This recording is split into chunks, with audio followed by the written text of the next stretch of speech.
大家好啊，我係 Icy，歡迎嚟到漫談神秘學頻道。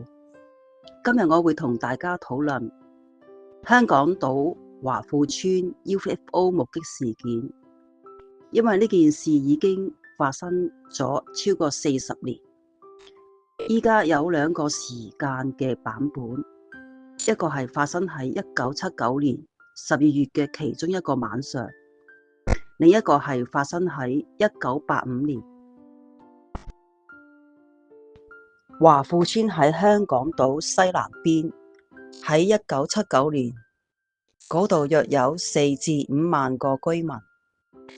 嗰隻 UFO 曾經飛過華泰樓嘅上空。華泰樓共有273戶，當晚有超過100名從兒童到長者見到佢。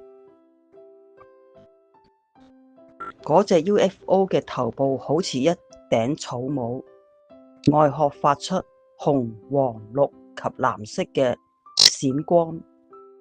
佢停留喺華富邨嘅上空長達幾分鐘。